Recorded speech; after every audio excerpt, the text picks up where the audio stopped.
Okay, we're going to call the select board meeting for Monday, February 27th to order at 6:04. Okay, first order of business, we have visitors appointments. We are going to do the police district informational budget meeting. We'll call that to order at 6:04. So the police district budget is on page 51 in the town report. And this year it is, the net raised by taxes is up 17.3%. This has been covered very well by an interview with the chief, myself, and I'm sure it's to Gay and Murphy of the Addison Independent. And if you look at the budget, it's very apparent that the one thing driving the budget increase is the workers' comp premium that went from a budgeted $8,200 to a budgeted $49,570. So unfortunately, this is a situation that's going to stick with us for 3 years. But the rest of the expenses, I think someone had run the numbers, maybe it was Joel, was up over last year. What was the percentage when you took the workers' comp out? Do you remember? Or It was only Kevin, up, do you remember? the budget was up about $6,000. About $6,000, yeah, and I think some of that had, A couple, 3%. yeah, it was a tiny percentage. And there's just, in a budget this size, unfortunately, there's just no way to, to cover that. So, No way to absorb that $40,000. Right. Well, I would point out we did some extra trimming to bring it down some, but Yep. when you try to reduce a number that large, we just don't, I can't buy less salt or sand or something like that. it's right, you're right, absolutely, Kevin. Kevin, correct me if I'm wrong, but I think your first glance by it, the full-time labor was up like 176 or 77. You brought it down to 169, so you did look at that again. Yeah, we trimmed everything right down to it, and it's, And we took out the 3,800 for the There's Sally port, for the door and a bigger there's no door. fat I in the mean, budget. We took out everything we could. yeah, no, Let it absolutely, go. absolutely. Does anybody have any questions? We'll close the meeting.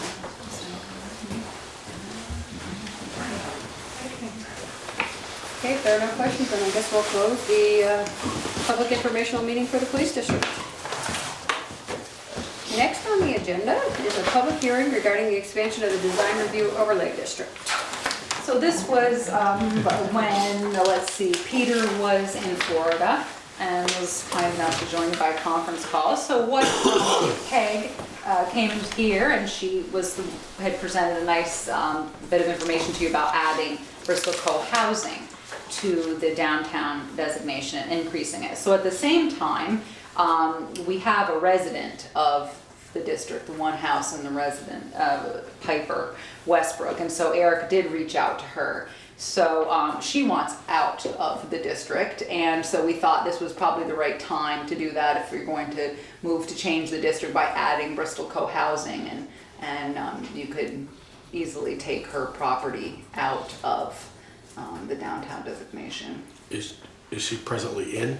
She is in, yes, and she has been vocally unhappy about that. And then she did have some good conversations, and she was kind of on the fence, and maybe she'd stay. And then Eric reached out to her again, and she decided that she would like to be removed from the designation. So it would remove just her lot? Yeah. Then, So That is where? it goes up. right there on the Mountain corner of Mountain Street. and She's on, East- Goes East Street. she up is to, 30, the backside of the trading post. she's That's the old 38 trading Main post. Street, So yeah. the trading post is not. It Is Is in, in. yeah. Our annual Yeah. stay. Right. Yep, she's 38 Main. So she would be the only one out then Yep, where yep. the financial services. Yeah, Bristol would still would be in, yep, it would just be her Just property would be lot. out, and then you'd be expanding to add, the So it's the old stock 2.42 place, acres the old of stock 16 North. Okay. Yeah, Really? And that's already been through though. That had to go through a hearing a few years ago, change a couple of windows, if I do remember. no, I'm not sure no, not her, are you thinking about, Bristol Because that- Bristol Financial Oh, did. the house on the corner. No, she changed the door Oh, or did something she? without getting a permit and, Oh. and was, that's probably why Oh, maybe she. so, because I know there was an issue with the fence and stuff, and Erica's working, she presented some things that once she found out what she ended up not doing. Well, Will this give her the opportunity to do the things that she wanted then? Probably, yeah, if she, yeah. So it would be like anyone else in that. Yeah, exactly, in town, wanted to do something. right, yep. And it would add the 2.42 acres of Bristol co-housing. But can we legally do this? Yes, yep, because you Because followed all the rules. I know, but the public hearing that we had when Peter was in Florida called in was just to expand the district. Yeah, but you can still adjust We are the now district. This is picking property out. Yes. And just- the way I understand it, this is a hearing, and it'll move forward with a vote in March of 2018. Because this is an interim bylaw, Yeah. yeah, so it can be revoked at that point, but you have followed the rules. So this is what Eric ended up printing up for you. It's just a downtown designation district boundary adjustment application, Town of Bristol. And it says the select board names and, oh, his phone's ringing. Okay, so anyways, so, I'm gonna yeah, do it an will go updated back. map too. Yep, and Ian's doing an updated map and, what was I gonna say? I lost my train of thought now. It doesn't matter, I guess. So anyway. what you've got here though, this is based on the hearing you had in January. Yeah, Or and then February. your other one here, so now you've Right, had, and this basically, well, this is your public hearing. Hearing, right. What happened before was just whether a matter of you even let it go forward. Okay. So once you agreed to let it go forward, this is your only actual, so Joel, this is your only actual public hearing. The last meeting was just to see if you would even let it go forward. So this is your public hearing, which has been advertised and all those things. So this would be adopted, and then we have to write a letter, and it goes to the state of Vermont, goes to Montpelier, and they, and then it would be voted on, because you. I know, and- this word only, there's only one word here that it says expansion. Right, but Doesn't say that was delete just my one notes. property. So let's go back and look at the public hearing notice, sorry, here. I'm not trying to, No, it's fine, isn't it? Okay. Here, this is what it said, the Town of Bristol Select Board will hold a public hearing on February 27th to consider the expansion of the downtown design review overlay district to include the Bristol Village co-housing property on North Street and other possible boundary line changes. Copies of the complete application are available for review at the Bristol Town Office, so you were covered in your, this is just mine, Joel, I can't put all that on. right, no, I realize that. So, So it's covered under the other boundary line changes? yeah. I'd like to can we vote tonight or next meeting, me to get out of the police district? I'm real close. I mean, this is what I'm thinking. I'm only 2 left over from the landfill. Right, you two wanna get in on that? You're right on the line, you know? Apples and oranges. Yeah, sure. So do we have any more discussion about that? Does anybody have any discussion? Then we need somebody to make the motion. And I as, guess I have one question. I mean, this will kind of work because it's a corner lot and you can skirt around it, but what if there was a private home right. in the middle? You can take them out? You might find, yes, you Yeah. can, because you can, and you may find that, because, you know, everyone talks about maybe someday going to include the fire station. Well, there's a couple home properties in Yeah. between who might want out, so yes, actually, you can do that. It does not have to be a clear boundary like that. Doesn't have to be contiguous. Right, exactly. Generally, the state does prefer, it's just easier to do that, but they are, there are exceptions to that.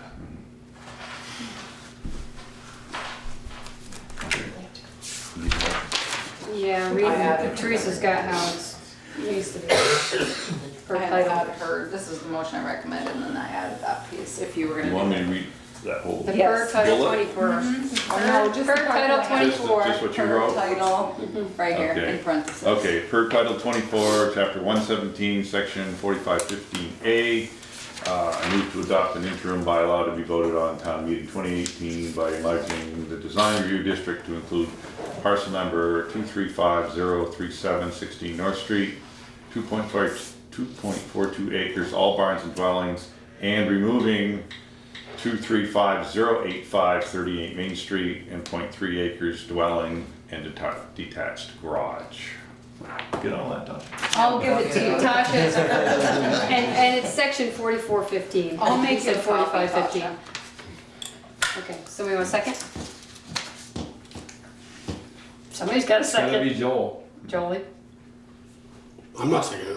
I have to. I'll second it, abstain. but I'm not. I have to abstain. You did. Okay, I'll second it, but, okay, is the back of the park is also in there, right? This is part of the review district already. How Back far to does the back. review district, this design review go up North Street, on the west side of North Street? Does it include Terrasum and, Katie, It includes Terrasum. that's it, right? But that's just and the Terrasum. Catholic Church and Ovis. No, just Terrasum. The Just- Catholic Catholic Church had to go in front of to do the design review for the to do roof. the roof. Well, here's the map. Let's. And I the can't Holly read. Hall, Coach House did Well, too. yeah, that's the other Then down direction. across includes Houghton. So Yeah. it's Yes, pretty- the pretty even. entire back end of It the used to park. be orange on this map. and- So is the Baptist church part of it? Mhm. Yes. It's right here. It's on a, here, Joel. I know it was on the wall there. Oh, yes. Peter Joel, here we go.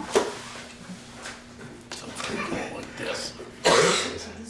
This is coming up, right? So That's coming up. I asked, so next month we could get one to the house above the old trading post, Andy Tucker's old residence.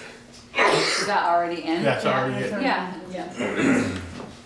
Well, you can talk about, maybe you're gonna deny, maybe you're gonna deny Piper's request. I don't know. I mean, we just were trying to cover all of our bases. I mentioned this to you at the last time, that we had someone in who wasn't happy. So- This is deja vu all over for me, because when that one was in violation, and it wasn't Piper No. for the camera, it was, I think, 2 owners before them. They wanted to change, they put a kitchen in, I believe, Peter, wasn't it? There's a window They put a or a window door? towards the east, they closed up, and then they took them, they had to go in front of design review, and I'm going, what are they even in it for? And It so it went all the way was to the whenever corner. they set the, yeah, I don't know, I wasn't here. There was a lot more discussion to set that boundary lines than there is tonight. That's why I'm really leery. It Yeah. just says for an expansion. That's all I wrote. I know you did. The public hearing is clear, I just, Yeah, like, well, it's as clear as mud in other boundary adjustments. So well, you could always do I'll one second and it not for the other. the. Well, for discussion. We're yeah. discussing, you know. So this, This is how it works. Trading post is Yeah. right there. And the next day. Yeah. okay. So it'll just go straight across. People want to go, no, it'll go up. Because it'll include this round. So be ready. You don't get No, I'm bit. just trying to think if it's gonna be easier. Up to for that him to dotted see. line. Yeah. Across. Yeah, down. No, not that part, yeah, it'll come right there. Yeah. Mhm. Yeah, I completely understand why she wants out. Well, I do say, yeah, I do, Yeah, but, yeah. you know. I mean, when they purchased the home, they knew they were in it, Right. but probably didn't know the ramifications. What it meant. Yeah. Mhm. And that you wouldn't know that when you buy a house. I mean, you don't necessarily be- know that. No. Well, and they may not, You know, you is- just Is know. Katie's house in? It looks No, like, no. it's not? No, it's not. I know, the original looks- map is really weird, Yeah, it looks, but it's not. Which one is that? Katie, right at, Oh, Yeah, it's over just, here. just a right terrace. here. It's just Terrasum. And Piper's property was in because it used to be a business. I think almost Yeah, the everything. photography, yeah. right? Yeah. Everything, everything was a business, and it just so happened that it became a residential. Yeah. And she's the only one currently. I was gonna say, she's the only residential that's in everybody else in the Yeah. business, or Joel. Or is a Joel. rental I property, I signed think, the one at John's above the trading post, I think is Yeah. rentals. Yeah. Okay. John's. Okay, any more discussion? We'll wait for that or no? No. No. He's- A few minutes. Okay. So, no more discussion, let's take a vote. Peter, you're I'm staying. abstaining. Okay, all those in favor? Alright, Any opposed? They, I'm going aye. So you gotta wait for Ted. no. No, 2 to 1. 2 to 1. That's not, it's a quorum. it has to be 3, because it's a 5-person 5-person, board. that's right. But there's We gotta only have a 4 of quorum. you present. That's, so the quorum is whatever's present. Is it? Yeah. With the majority. Quorum of what's present. Yeah. Yeah. Mhm. So you want me to sign this then? Yep. And you'll all sign it. Well, Ted gets you. You got pen? Yeah. Okay. Okay, next we have the public hearing regarding the master planning study grant closeout.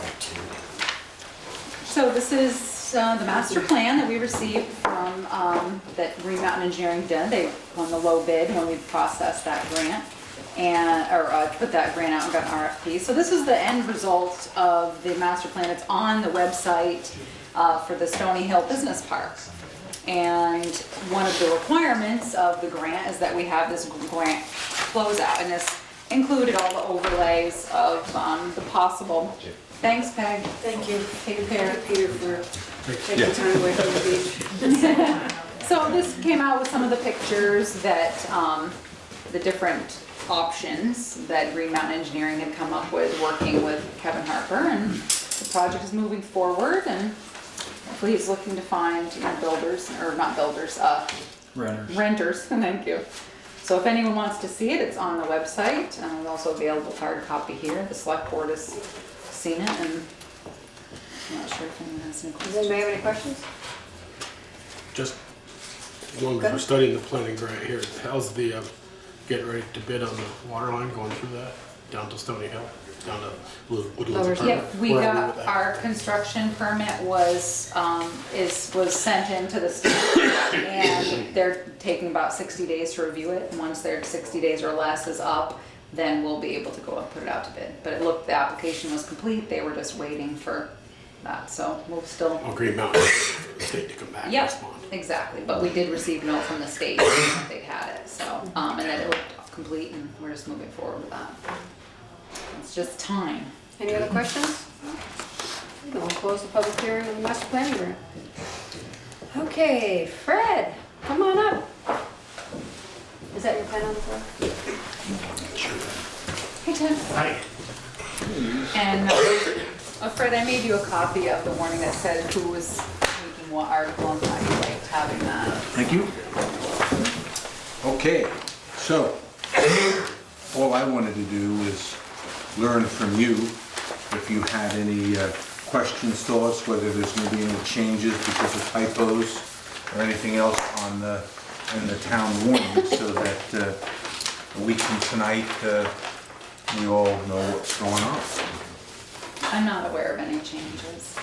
I mean, there's changes from the way some of the this year to last year, but there's no corrections I'm aware of at this time. I had one question. Article 6, will the voters authorize the select board to appoint the tax collector pursuant to? Is that new?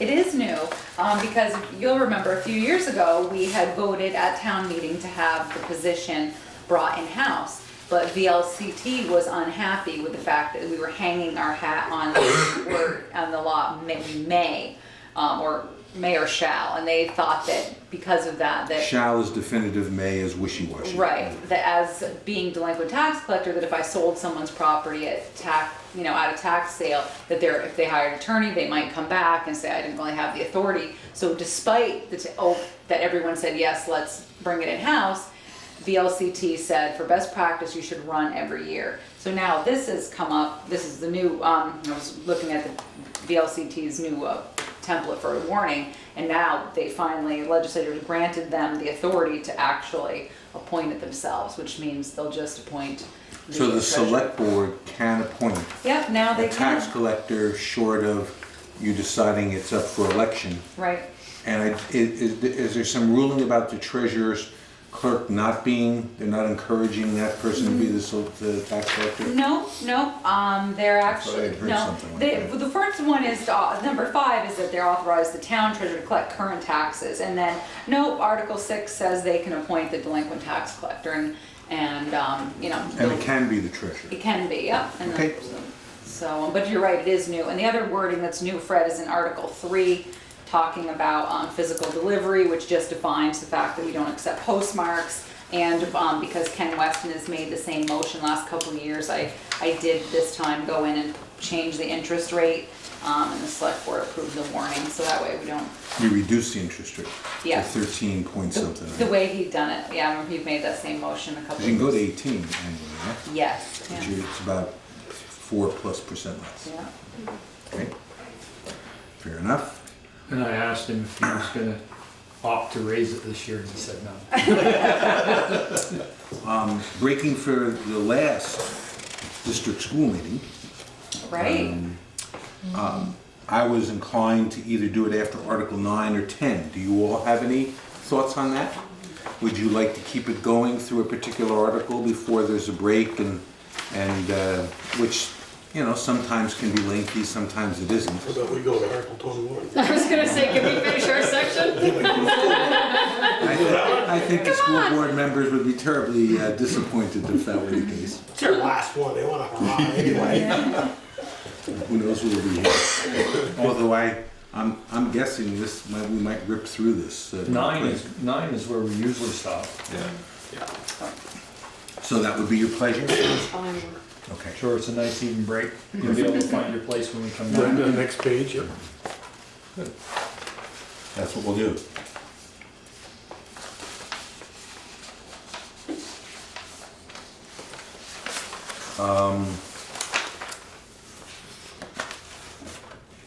Okay, we're gonna have an individual recognition. Anything gonna be said about Darwin? Or no?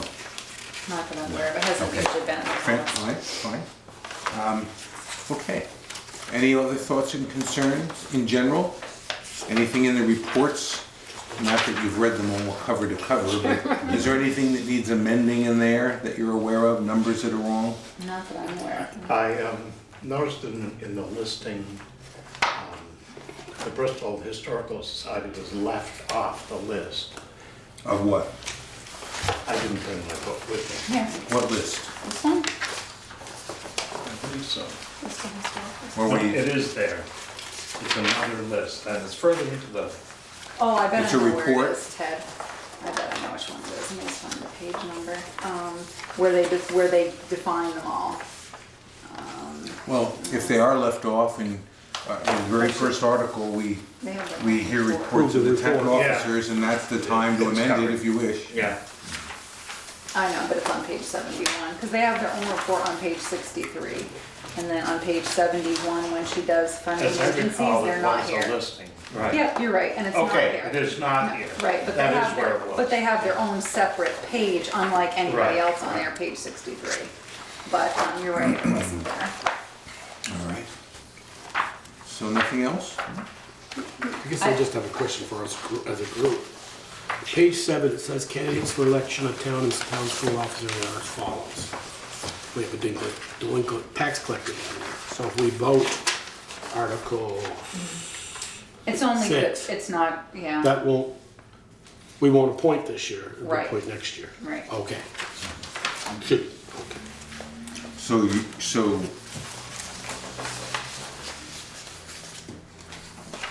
Yeah, because if it Yeah. didn't pass, we wouldn't have the ability to. Appoint Right. or to elect. And appoint she's or on the elect, ballot, so- right, she's Right. already on the ballot, yeah. That doesn't need to say there in Article 6 to start 2018? No, Or we- no, that's just generally the way it's Oh. given anyways, and you can't change the warning now anyways. and this, okay, this is for this year. Yep. I don't know. Maybe since the new district doesn't start for July 1, it is appropriate that I'm elected school moderator. Yeah, I think that was the same way, Fred, as everybody just had to be on the ballot, just because of the interim Same with the high timeframe. school board and school Yep, directors and all exactly. that good stuff. All right. Yes, sir. I have one report for you. You had sent me an email on H50, which was about the cell towers Yeah, and the yeah, like. you gave me all that great information, yes, thank you for replying. Well, there's been one development since I spoke with you. The article, the bill was going to give the Public Service Board an indefinite authority to act. Yeah. And there's been some second thoughts based on emails like yours, which I spoke to the chair about. Thank you. And they're going to do it for a term of time, which has been the case, so that it'll be re-examined, I think it's after 3 years. Oh, that's good. It But was I about think we're there. cell towers and the PSB and not being able to get enough municipal input. Well, you're still not gonna I know. necessarily get the municipal, but the Public Service Board doesn't have the authority indefinitely. Well, thank you for doing that. It'll be looked at again. It was good information that you sent back, and I was appreciative We that try, I talked to them. we so. try. Anything for me up there on the hill while you got me? What to do, what not to do, what you like, what you don't like. I can't, We don't like our taxes going up, but nobody does, so. I can't stress how important. And I'm on a committee that can make sure they go up a lot. But you're not on one that can make them go down a lot, right? Well, I am on a committee that can make them go down a lot. The mood in that committee isn't of that ilk, though. We've got bills in to not tax people on Social Security up to a certain limit. We have a bill not to tax veterans up to certain income limits. People like it, but I don't know whether the chair is going to be serious about that. We do have bills to cut taxes. They just haven't gotten so far. Maybe this year, who knows? I won't speak for the police chief, but for the board, you could help awful for not having the dispatch be leaving the state police, dispatching the small towns. The service the small community police departments do for the state. I'll second that. It's interesting they didn't bring that up at the police meeting we went to a week or so ago. It's one of those topics that's been sort of on the back and forth from the front burner to the back burner for a number of years. Yes. The state police had their own dispatch. There's a lot of back and forth with agencies, sheriff's departments, and municipal agencies that charge for service, that are frustrated with agencies that aren't paying for service. The argument I've always had is that we're providing a service to the state police by, handling calls in this area, some of which are theirs, and that since I know this started somewhat heavily right after we had obtained mobile data terminals to run plates, and when we make traffic stops. Typically, the only communication we have with dispatch now is to let them know we've made a stop. We run our own plates, we do our own record checks, so that the load that we used to have on dispatch is reduced. The other concern I have about that approach is if the state police were to break away from the rest of us, we would be dispatching probably somewhere else and would have no knowledge of what troopers are in the area or what they're doing. So it'd be more difficult for municipal agencies to assist state and vice versa. And they put this study out, right? Was that 118 or 115? But they didn't really have a lot of financial numbers behind it because I was waiting for it. It was supposed to be out, and then it was, and I kind of calling someone in. But it's not really giving us an idea of the cost. What is their goal to be digital I'm sorry. on their radios? Because we won't be able to communicate with them when they do that either. I'm really not looking forward to that. I don't know. I remember analog cell phones versus digital cell phones. When you had a weak spot in an analog system, you got scratchy communications, but you could communicate. My concern with digital radios is our transmission or their transmission is going to simply cut out like a cell call does now. I'm not looking forward to it. I haven't heard anything, Because they had set a goal, hadn't they set a goal for when they were gonna be digital? I'm not sure. I have no. I'm not up to speed on all this. I guess my Most of the point. radios, I think, now are set up to do both. But I've not seen anything or heard anything about a transition pending. I guess my point is, Brad, small police departments like ours, what if we just decide, we can't pay anymore, we're going to fold up our doors and go home, and state police, it's all yours, come January 1st, 2019. You don't think that little bit of dispatch money they're going to get from us would cover troopers that had to come here all the time? They'd have to put more troopers on. Of course not. As Kevin says, we do a service, take calls away from them. Well, I can guarantee you they're not gonna put more troopers on. One could argue that No. people in the police district are supporting our state police through the taxes and everything they pay, but not that they don't get benefits, but the benefits are significantly reduced because we have our own police district. So what's involved there, you would think the taxpayers in the community are already putting their best foot forward from a cost standpoint, because they aren't getting the full benefit of the state cops. So Maybe I'll go the other way around. anything else? The people who don't have a police district or police department in their town, they tax a little bit more at the state level. I know that's been talked about in the past. Yeah. If they were going to start charging, that they do so in a way that reflects an increased burden on their dispatch. For example, if the Bristol police expands to cover the town, then that added burden is billable to the state police, but not what we currently have. Because if we stop using the state police right now, then they're not gonna lay off dispatchers. Right. I presume the rec club, Addison County Transit, rescue, the rescue and rec club always on their own? Yes, And the transit asks for more money again, so Yes. they have to have a separate article. yeah. Yeah. And I'm sure Naomi and others will be there. I'm to sure they will. speak. All right. If you don't have any questions of me, which I'm happy to try to answer, I'll move on. I'll let you finish your business. Cool? All right. Thank you. Thank you. See ya next Monday. That's I'm hoping to get here early, but Lincoln starts their meeting early, so for the first time, I'm gonna try to do talk a little bit as a representative there and then hustle back down here. But I won't be late. Even if I can't speak, I'll make sure I'm here. Perfect. This is more important. Thank you, Fred. Have a good night. Yep, you Thanks, too. Fred. Hey, moving right along. Chief Gibbs, come on up. We'll talk about your parking ordinance.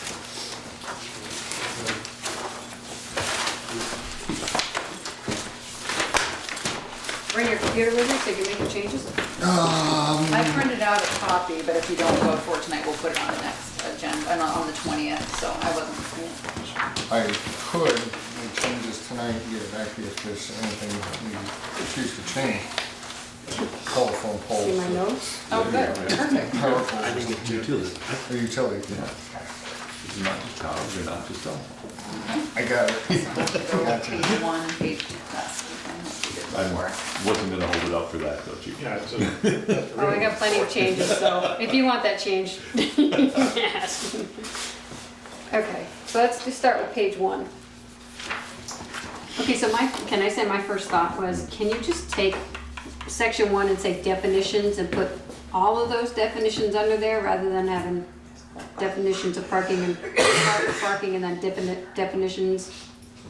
Yep. Can't we just do one rather than have it separated Wait. out? Park. Yeah, because the first one there could be park or parking. Right, So you're saying combine section 1 and 2? right, just to have it just called definitions. Okay. Combine section. My other question in that first parking, I just clarify for me, I get that first part when you get to the first comma, and then you say otherwise then and I'm thinking, okay, I just lost it. Can we find another word other than otherwise? Otherwise 'Cause than temporarily for the purpose of, okay. like except for the purpose of and while actually engaging in loading or, I don't know. You just tell me, I mean, I just read it and I was like, okay, Yeah, that doesn't it- really make that sense. Didn't flow. Oh, looking for flow? Well, I want it to be understandable. So Understanding motor except, vehicles on a roadway unoccupied or attended. Except temporarily for the purpose of, is that what you're right, saying? and yeah, I think that, does that make sense Yeah. to the rest of No. you? Yeah.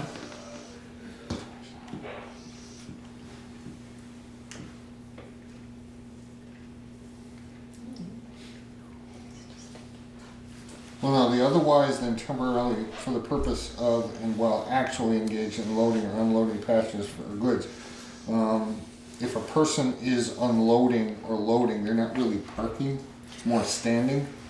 So otherwise, maybe that word doesn't work for you, but you have to sort of differentiate between those two. But doesn't the except do that? Like except for temporarily? Except, how about except when temporarily for the, No, that's fine.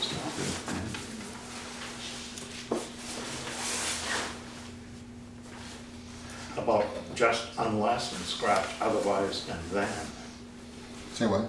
Oh, he's saying unless Unless temporarily for the purpose of and while actually engaged in. Instead of otherwise then, the word unless. Yeah, that would work. Okay, Was that? that's fine.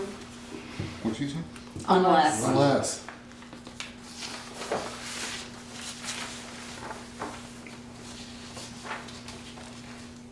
Okay, anybody have any other questions, comments on the definitions? Okay, Article 2. Okay, I only wanted clarification from you, Kevin. You say the new section where you're added into, you've got, and on the west side of the Bristol Fire Station at 79 West Street, we're signed for responders for active fire calls, and if not a responder. Are you talking about where they park, or are you talking about? Yeah, I spoke with Brett about that. Those spots that now have signs that say Firefighter, yeah, firefighters only. yeah, okay. And I told him, I said, no, we're gonna have to base that on complaints, but what he wants is he wants that reserved for guys that are coming in and going to a fire. Okay. Not I just just- firemen or. When I first read it, I wasn't sure if you were talking about on like the south side of West Street itself, in No. front of the building, so. No, it's, I it's just- all those slots Yep. along the side of the building Okay. as you come in the entrance road. Okay. Anybody have any comments on that? You talk about within 5 feet from a crosswalk and unless specifically designed for parking. We have some spots in the village where there's lined parking right next to a crosswalk. Okay, but you're not talking, when you're saying stopped and parking, we're not talking like at the stoplight here where the crosswalks are, you know, No. you're gonna be, Which Some of one them- are you specifically? Number referring 2. number 2, section 1. The 1, only section, yeah. number 2. Within 5 feet from a crosswalk unless specifically designated. You say stopping and parking, so I just wanna make sure we're clear, you know, we're Oh, not the talking thing is about. stop. Yeah, it's basically saying you can't park within 5 feet of a crosswalk unless it's marked for parking. Yeah. There are a couple of spots. There are a couple of spots around the village where they've got line parking coming right up to within a few feet of crosswalk. What about just saying, unless it's specifically marked for parking, That's what it says. designated? Yeah, same thing. All right. Okay. Anything? Just trying to dull down the line. There Yeah, you so go. Kevin, Smaller words. Can't dull it too much. Lawyers involved. why number 3, it says within 10 feet of a fire hydrant unless specially designed for parking. 3. Section, Article 2, Section Right. 1. Same thing. There's, the hydrant on Main Street is only one parking place designated to get to the hydrant. So it's, So it's less than 10 feet. The one's right in front of, Just Any- in- Yeah, building? here, right on the green. no, there, and there's one in, By on covers. the covers side. down just below. yeah, that's Yeah. probably gonna be the same thing.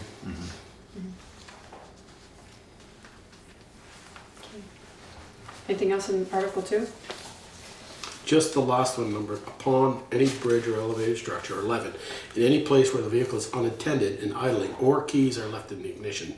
So if the vehicle shut off, the keys are in ignition. That would be an unattended motor vehicle.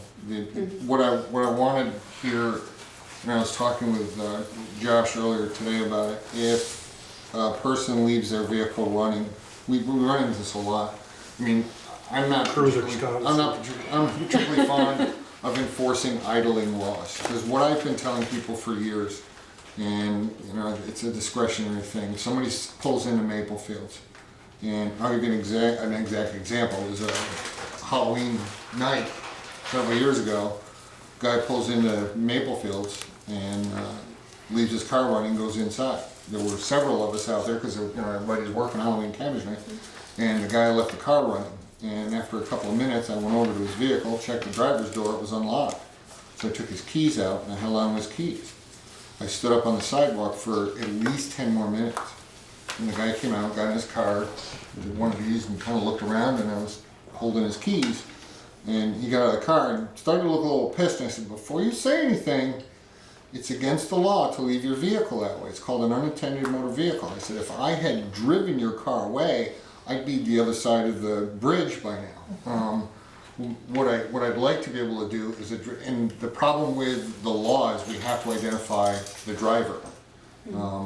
We can, if I find a vehicle with the door locked, because I usually suggest to people, if you're going to do that, it's a violation of the law of unattended motor vehicle. But if you're going to do that, I always recommend get a second key, lock your driver's door. If you just run in to get a coffee on your way to work, then your car at least is secure and someone can't steal it. The idea here being, if we find one like that, the door's ajar, we can put a ticket on, as opposed to identifying the driver and writing a ticket for like $150, $200. So if I meet you for lunch in front of the covers, leave the keys in my, not idling, leave the keys in ignition, I can get a ticket. Unattendedly, yeah. Right, yes. Or keys That's are not left. a vehicle as well. So don't leave your keys in the car. You're in now? Oh, great. Okay, everybody come and steal Jolie's truck. Yeah. Ain't got a lot in it. I think it's just joyriding, right? I'm not sure that's a grand theft, or grand larceny, or whatever. Well, I'll put my keys in mine. You know, some of these new changes to the ordinance, we would probably handle with an educational campaign, putting notes on windshields, like I forgot that a couple people around it, so that they know that the ordinance covers this. Not just going out and suddenly writing a bunch of tickets. But this would help us deal with either idling or unattended motor vehicles.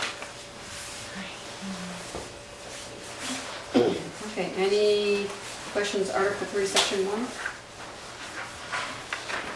Okay, So, turn to page yeah, 2. I guess, why is the Lincoln Road included, it's not in the police district? Well, we do contract patrols in the towns, and there's a lot of parking problems up there Yeah, that the state police have to address, and the only real option they have is to tow cars. And if we're periodically ticketing cars up there, we can probably address the problem. Joel has a question. Just number 4 on section 1 still, So Article. we're still on page 1? Yeah, in front of an approved or private or public driveway. Section, the one we've been.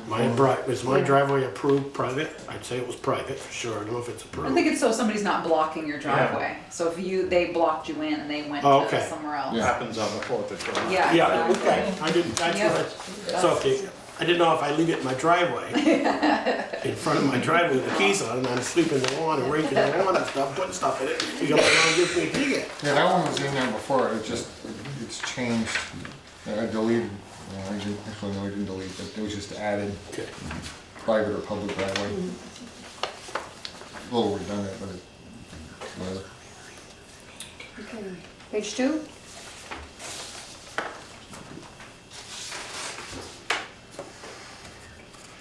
The only question I had, Kevin, is on Mountain Street, number 3, the newly added. There's no time limits on this because there's no parking spots on that section, right? That's the area, some of this is input from Randy, who was asked to do this. That's opposite the school. That is the area opposite the school. Right, okay. I spoke with Therese about this a week or so ago, and I guess the only time I've seen people park there generally is there's a function going on at the school. Right. And we, when there is a function going on at the school, we tend to use a huge amount of discretion. Right, yes. Because as we do on the 4th of July, because you'll get people park curb left and all kinds of Right. nasty, gnarly stuff up there. I don't know if it's really needed, but when you do have cars parked on both sides of the road, it is very difficult to get through there. Right. So, I mean, I was inclined to want to pull that out of there, but I thought I'd leave it in there to see what you guys thought. Well, it makes sense just I would because if think there's it- ever flooding, that, we Well- have to get in there with the town, the town trucks to. I would think it clean would out make there. sense in the fact that somebody could go up there when the sign wasn't on and park on that side of the street, and then the buses wouldn't, there wouldn't be room for the buses. I can't say that they haven't done that, I just don't recall there being a problem with parking on that side of the street when they don't have a function going on. Where it may be happening is in our attempts to enforce and address curb left parking. People come up and I talk to people all the time who are ticketed for parking curb left at the elementary school, or they're violating the one way. I tell them, if you get into the habit of always approaching the elementary school, it's what I do in the cruiser, just so that I'm in that habit when I'm driving my own car. I always approach I shouldn't say always, but generally I always approach the elementary school, if I'm going there, from the north, so that I don't have to worry about the one way, and I'm always gonna be parking properly in front of the school. some people may, since we've been addressing curb left parking, may actually park there if they're headed north up the street. It doesn't happen a lot. But yeah, if you had one or two parked there during the school day, it would make it tough for people to get through, to get a bus through, things like that. So again, I think that's something that, you know, I'll leave up to you guys if you want to keep it included. We can continue to use discretion when there's a function going on up there, as we have in the past. If there's a large function up there and they tend to fill up those spots. I know that, you know, when there's a big function up there, you'll have cars parked, you know, there, down Fitch Avenue, you know. Both sides of the road. Yeah, so your call on that one. Do you ever have a situation where people are parking that way when there is space in the parking lot? I can't say no, but since it's not a restricted parking zone, I don't really pay attention to it. I do notice it when there's a function going on, and I seem to recall that on occasion I may have seen one park there, you know, maybe because they're driving up north, they just park there to run in or something. So, you know, in those kind of circumstances, I think it might be wise to have it restricted, but again, we could and would probably use discretion if there's a function going on at the school. Kevin, you, okay. We're on page 2 still. Two of them at Church Street and Park Place, they reference poll number CTC. I know what that stands for.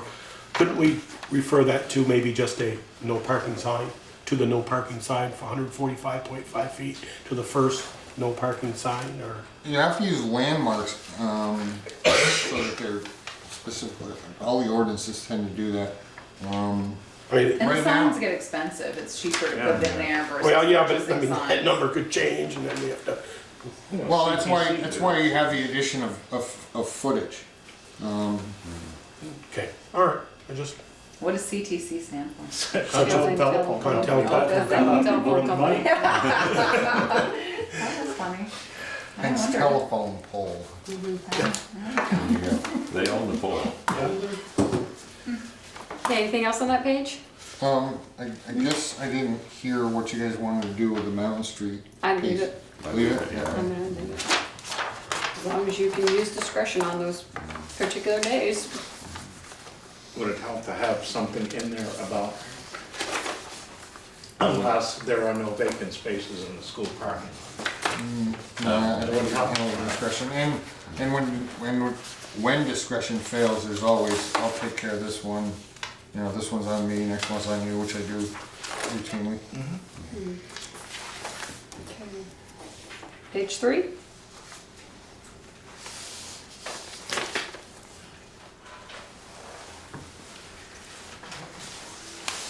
Okay, so I have a couple questions. Number 3, Which School number? Street number 3. You want to add PM after 9, otherwise they're gonna think AM to Yeah, 3, yeah. 6.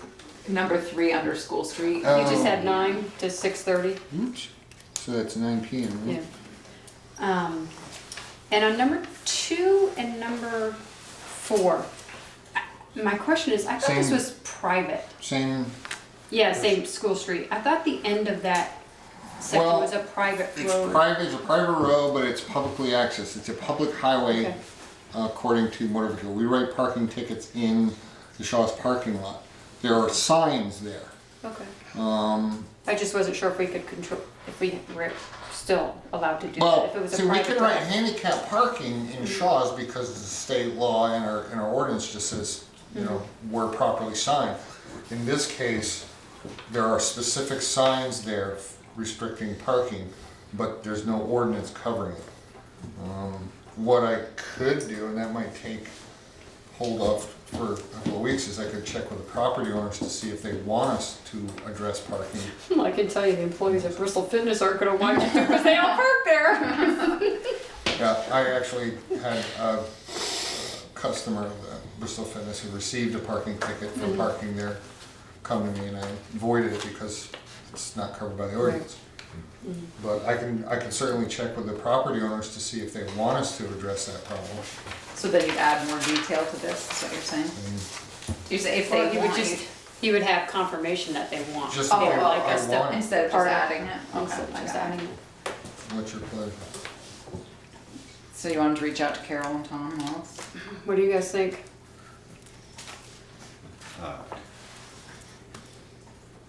It seemed like we have enough enforcement, we're Yeah. not going looking for more. Yeah. If they don't want it, we take it off our list.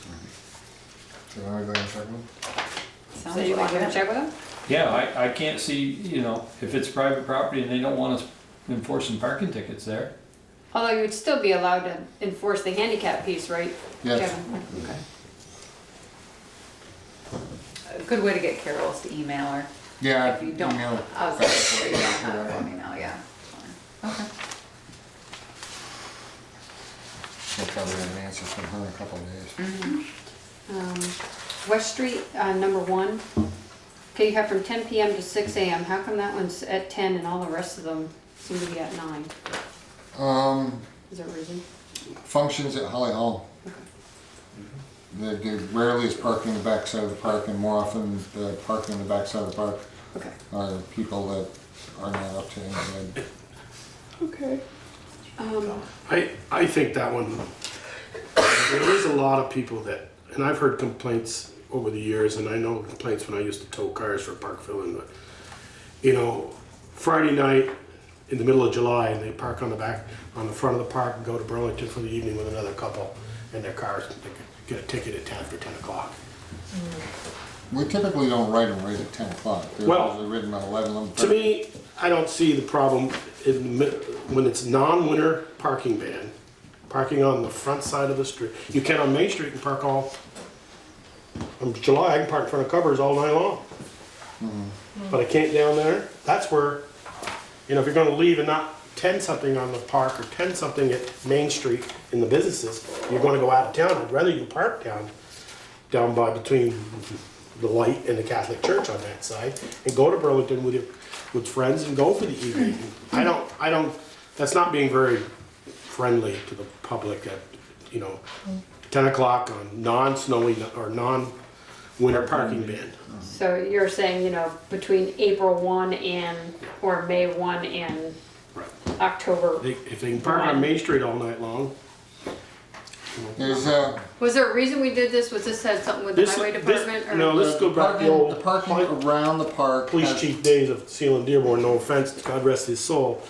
That's why I remember being a kid and out of high school, when they closed the back of the park at 9 o'clock. Because the kids would sit up there in the back of the pickups and play their electric guitars all night long, and they'd say, nothing we can do. They're parked there. Maybe you could address that in the next, in Article 6 for all night parking. I mean, sitting in your car parked over there playing your music, yeah, I get that. I get that. You want to sit across the park and sit across the post office and play your music all night in your car, I get that. But if you're going to leave your car and you're gone, Well, the other problem you run into. nobody's in it, it's all locked up. With leaving it wide open is if you drive down there any given day, it can to one degree or another look like a used car lot. And if you don't have any restriction, you could have a half a dozen vehicles sitting there with for sale signs on. Well, you can all day long. You can from 6 to 10 at night. From 6 in the morning to 10 at night. Yeah, they'll park them there during the day and then they'll take them out. I'm saying from 10 o'clock at night with a locked vehicle, registered, inspected and everything. And it's locked up and somebody's gone to Burlington or somewhere else. I don't see it. I think that, it'd be my opinion that you would get the opinion of the road foreman, to get his input on that. I will put your hat over there, Joel, because, so you say, if you were inclined to do that, I think you would want to get the road foreman's opinion about overnight parking and that sort of thing. Well, the Main Street, yeah, you can park all night there, but you can't park there during the day. If you eliminate a parking restriction on the park, you could literally have cars sitting there for days. I would Let's put something in there, it can't be. I would probably recommend, you know, I understand your point, but the only thing I would probably recommend is if you wanted to change the time to a later time, 11 or 12. I don't think it would, I think we would regret lifting a parking restriction in that section. Right, I I think we could end up having problems with vehicles, with people sitting in vehicles there playing their music. I mean, they're parked legally at that point. or somebody coming through town and not wanting to go to the campground and park their trailer there and park for the night. Yeah, I think you're. Generally, when we find. I remember when that parked law, there, trust me, this was if you look back in the village trustees records, this was about 79 or 80, just when I was out of school, and it was, that All park your was, fault? no, that park, both sides was loaded with kids hanging around, and Sealand couldn't do anything about it, so they will pass an ordinance. Can't. After 9 o'clock, the 9 o'clock on the back is because band concert ended at 9. And it ended at 10 because park filling closed at 10 on the front side. That's why they pulled it. That's why they did it. Sealand said, put me an ordinance and we'll just kick them off. You can't be there. And I think it's a silly ordinance when you're not sitting in the car and it's all locked up and gone. Yeah, but there's no way of telling them they can't sit in Can't the just car. sit in it. Actually, there's another part of the ordinance Is there? that addresses standing parking. You can't be Standing anywhere parking. near the vehicle. So, Alright. of tickets that have been given 11 o'clock at night, how many people have come back to you, using Joel's example, like, was carpooling, going out? Is that a common occurrence or a low I percentage? can recall one in the last 6 to 12 months where their car broke down and they got a ticket there. Yeah. And I avoided it. And you deal with that, is, you know. But generally speaking, we might write in a 12-month period, 6 or 8 tickets there. It's, you know, it's not a problem. I think we would have problems if we lifted the parking restriction on that section. It's not covered by the 2-hour parking ordinance. So you could have cars that are sitting there for days and then there's. Put it, then no overnight parking. If you're gone by 4 AM, it's not overnight. Which is, yeah, and that's on page 5. I don't think it's a problem. I think if you're concerned about it, we could change the time from 10 o'clock to 11 or 12, but I'd like at least they go to midnight, yeah. I don't see it as a problem. Because if there's a car, typically if there's a car parked on there, it may be someone who's working at Champlain Farms, and we don't bother even looking at it until after they've closed. It's like a 2-hour parking ordinance. If we enforce 2-hour parking, we usually wait a good 3 or more hours before we ticket. So We shouldn't have said what's that. the mortgage? What's the consensus of everybody?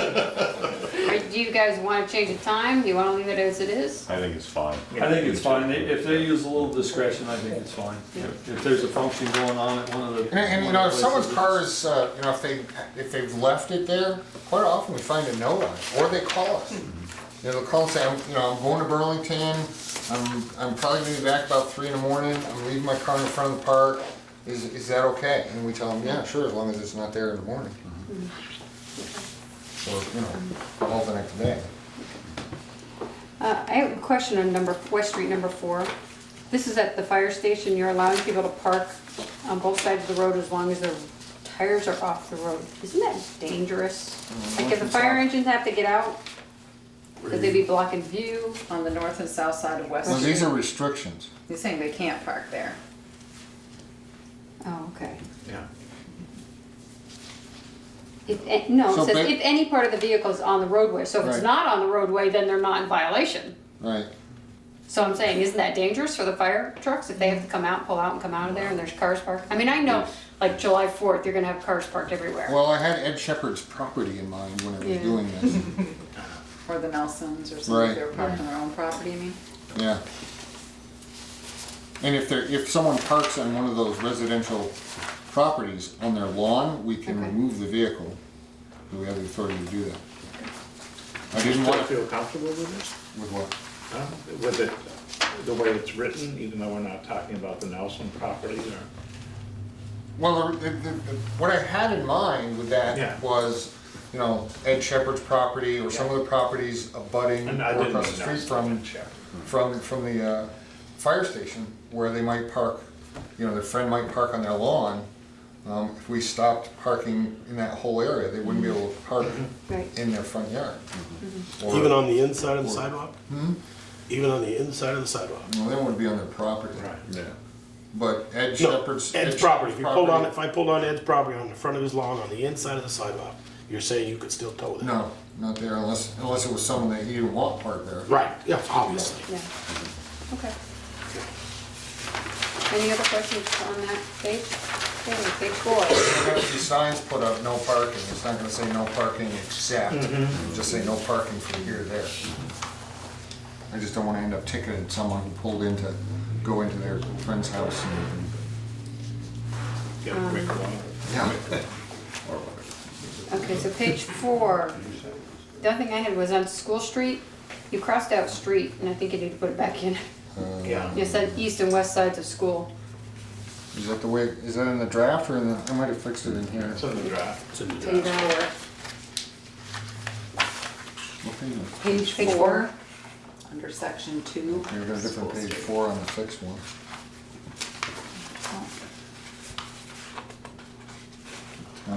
It's Right here.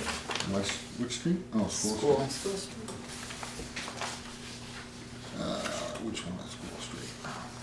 School Street. Right here. On the west, Right here, you crossed on the west side of school. No, it's not in the, but I'll make sure that it's not in the one that you were gonna sign that we won't be signing tonight, because we haven't made changes. Can you just explain your note for me? Which note? Is the one that says, as used here on a distance from the street intersection is from the curb or road edge on the nearer side of such street. So what does that mean when you're using that for distance?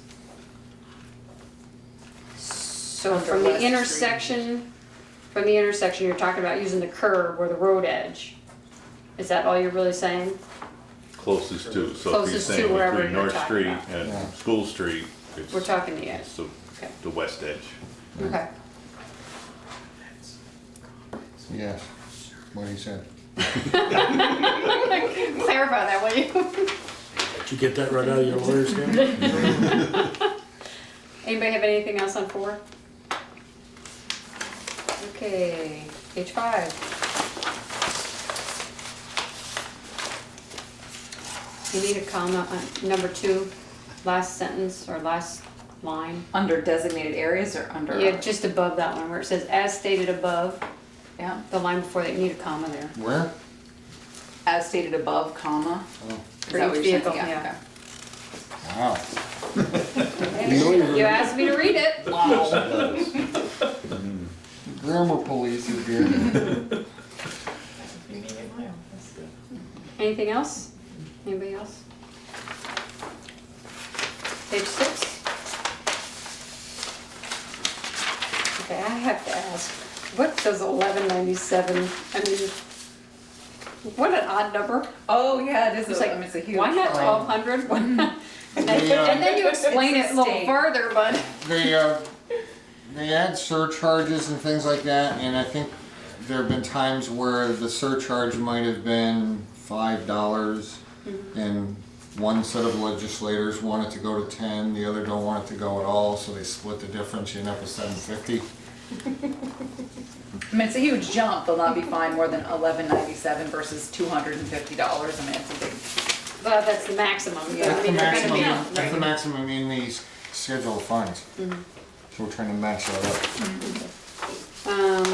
Okay, And so, that would be if we issued them a ticket, because in most cases, the most they pay is $50. okay, page 7. You have other blocking driveway, you have blocking driveway on the page, bottom of page 6, so I don't know if you need it twice. Oh, okay, you're right. Oh, yes. 3A. Oh, I think I just changed the order of things so they match up with because the blocking driveway on page 6 is in red, so that's supposed to be crossed out, not underlined. Oh, I think it just, I was a little confused because some of this was input from Randy, and it just put everything in order so it matches up with the parking tickets. I don't know that it mattered, but that should Well, have. just as long as you don't have it in there twice. yeah, the one on page 6 should be lined through because it's, Yeah. Teresa's gonna show me how to do that. Track changes. Track changes, yeah. I didn't use that. My only other question is on the towing. Okay, it says the owner of the motor vehicle shall pay all costs associated, including storage charges before the vehicle will be released. So the towing company, do they charge or do they not charge? Does the town pay? I mean, I know there's times when the town Right pays the now, towing. the towing is done by a towing company, whose name escapes me. They collect the towing fee and the penalty for the ordinance, and they send us the payment for the ticket. So it used to be the other way around. We would have them come here, we would collect towing and ticket, and then we'd give them a receipt to go Okay. pick up their vehicle. No, they do it the opposite. Right. They collect They it do all. it for us. Okay. Anybody have any other more questions on that or comments on page 7? Okay, page 8. You need to put you need to change shall. You have shall. So the Shall? ordinance shall, S-H-A-L-L. What's You that? just have to fix it. Right under the last part, right before their signatures. Oh, yes. Yeah. Didn't usually waiting for shale. Still not seeing it. Right there? Here's this ordinance right here. Somewhere up here. Just above effective 60 days, there's a sentence above, and then above that. Shale. I see it. Yeah. As opposed to slate. Yeah. Anybody have It's any old other? English. Do not say what you want to say. Any other questions, comments for anybody? So you want to bring it back on March 20th? I guess, with questions. Nothing you see other than that that you think ought to be added or deleted. I think you guys did a good job. Pretty comprehensive. That's not too bad. Well, you know, we had the old one to go by. So then we need to talk about the cruisers, on-call officers. This was your question, Joel. Joel, Yeah, yes. kind of left it up in the air last time. We have 2 cruisers, and I was fine with the chief. It's basically always on call. Somebody yells help, his officers yell help, he's got to go, unless he's down in Connecticut seeing friends. But I don't have a problem with the chief having a cruiser at home. But I just think the second cruiser ought to be parked in Selectboard when that officer goes off duty. And you know, if he goes to Pittsford or Virgins or Lincoln, go in your car, and if you're on call, you come back and get your cruiser and go to your. We left it vague last time. We left it real vague, and I want it either yay or nay. Well, we're gonna vote.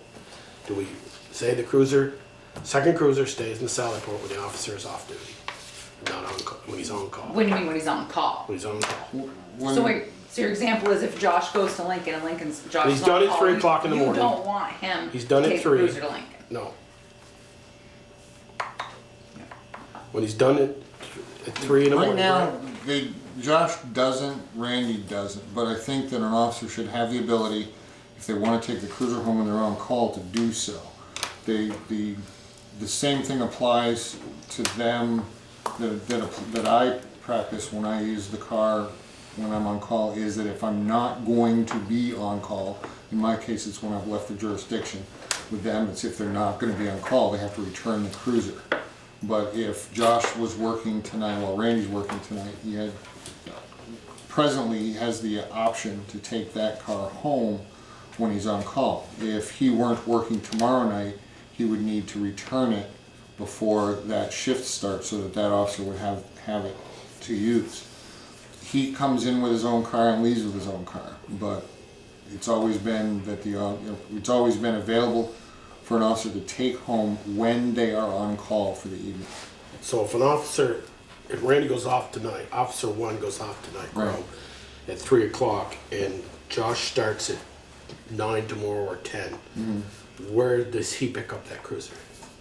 If Randy took it home, Josh would pick it up from his place, or he could take the car from my house, but he probably. But you're on duty also Right. tomorrow, so you got your cruiser. So he has. He would have gone when. In the past, what he would have done, I think this came up. I think a number of months ago when you asked me why the cruiser was parked at Randy's house. And I said, well, it's always kind of been parked there, and, because he's on call, and he said, well, he's on vacation this week. And I, yeah, that's true, he is. And you asked, well, why is it there? I said, just kind of is. You know, back when we were here, you know, we didn't leave him out front. It was kind of past practice kind of a thing. But it made sense not to have a car at an officer's house if they're not on call. So the only change we really made was if the officer's not on call, then they don't have a car at their house.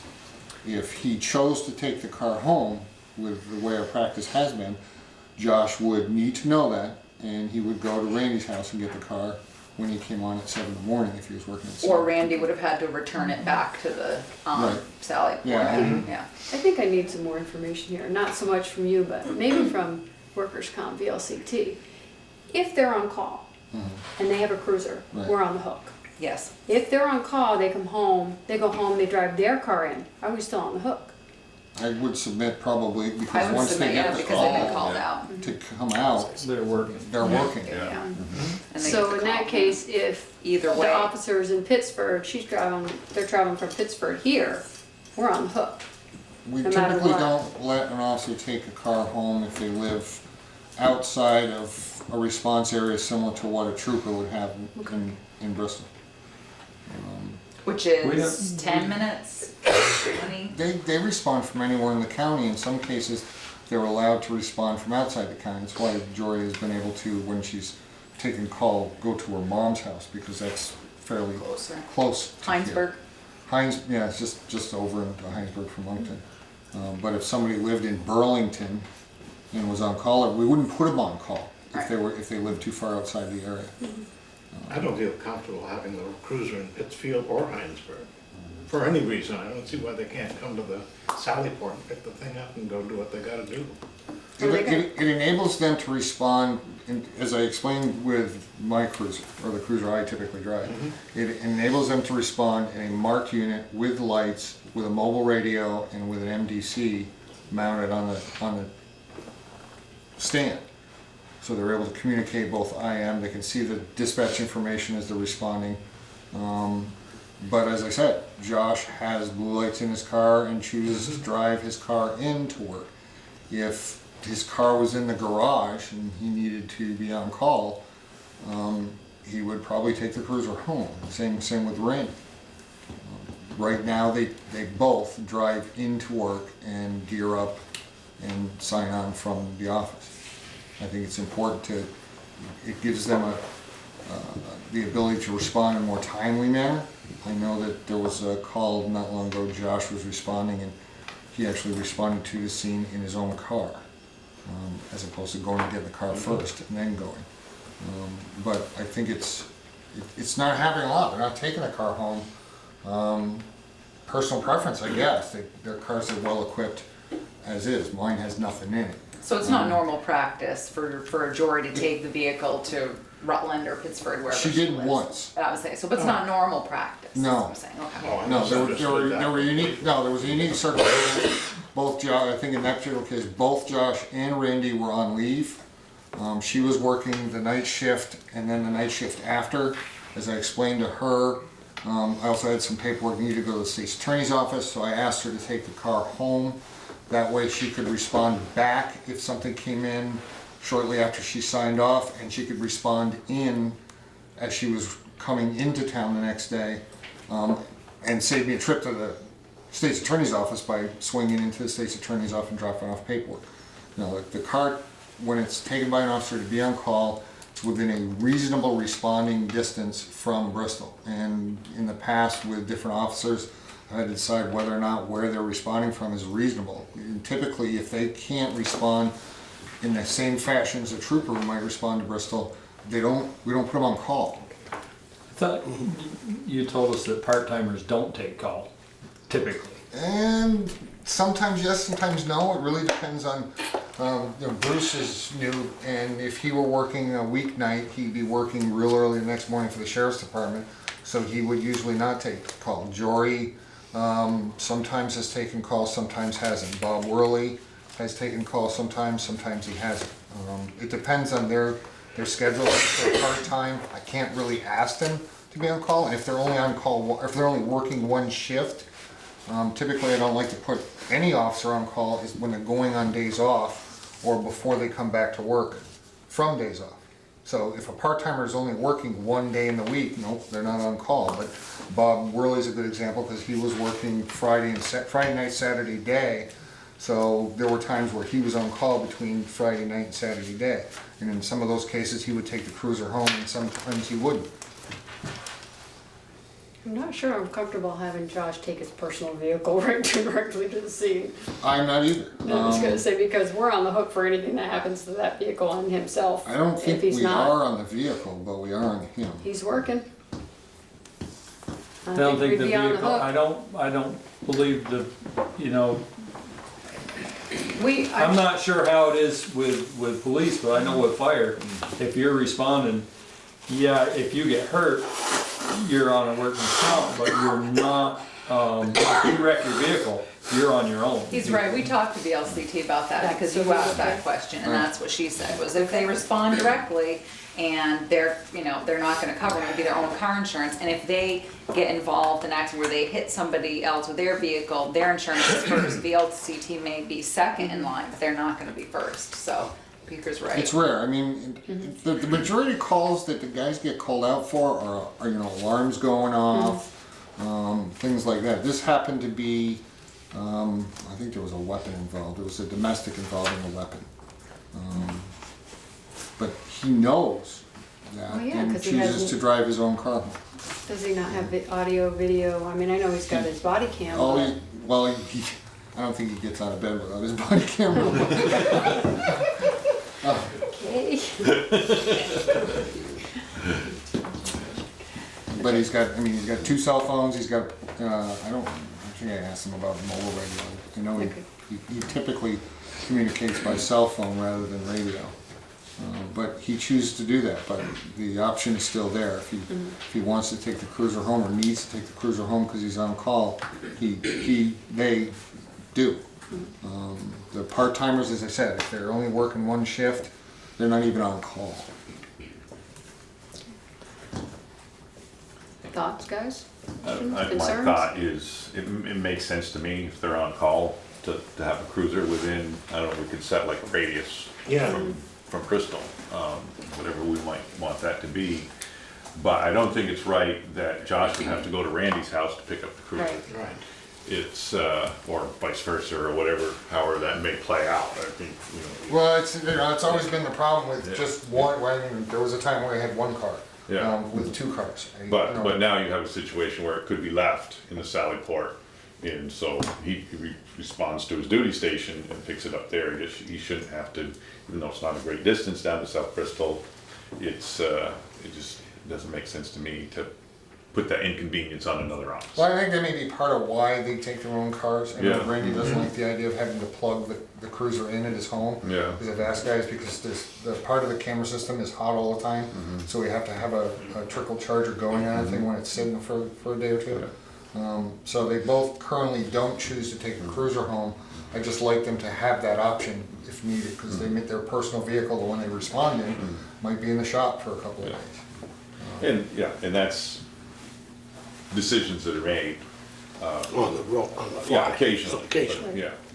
I mean, the But, practice right now is they're responding to the office Yeah. and getting the car from there. But I like the idea that if they need to, they can take the car home. And that's currently the way it seems to work. I was not under the impression that the cruiser ending up in Pittsburgh was a one-time event. Yes, it would.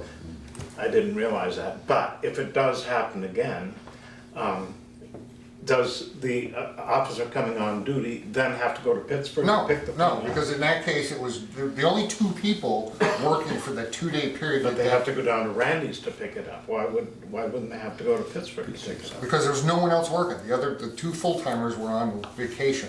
There weren't any part-timers working. It was just her and I. Given that, I suggested she take the car home so that if there was a call in the time it took her to travel halfway there, it'd be cheaper to pay her to go handle it than me to come out.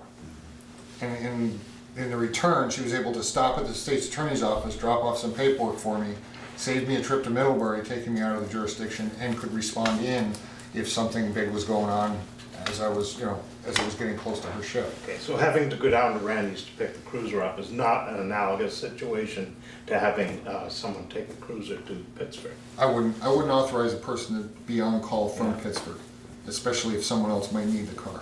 I wouldn't have to. Any other comments? Are we happy the way it is? I mean, I like Pete's idea. I mean, I agree. I don't think that they should have to go to one house or the other to pick it up. It should be at the Yeah, at the building. but When it comes time for them to be Yeah. anyway. yeah. Under it- special circumstances, I mean. Well, somebody's it's car Pretty much breaks. what it's gonna be at this point. I Yeah. mean, I think if we look at, I will probably, if the current condition of the car stays the same, and our, efforts to go townwide, I'm probably gonna try and recommend that we keep the Impala after we replace, or after we upgrade or, get the next car.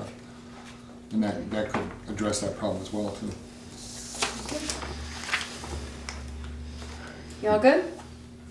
Okay, Comfortable with your information? Yes. Yeah, okay. okay. Okay, moving on. Other business, public forum, opportunity for citizens who are not on the agenda to briefly share comments and concerns with the board. So just so people out here, does anybody have any comments they would like to make right now? Okay, we're gonna move on to the discussions on 32 North Street. So if anybody wants to make a comment, we'd like you to do it now before we start in the discussions. So if there's anybody here who wants to make a comment about 32 North and the 3 proposals, I would ask you to make that comment now so that we can just have our discussions. Yeah, you get out. Got it. Can the public know the other amounts for the other 2 proposals?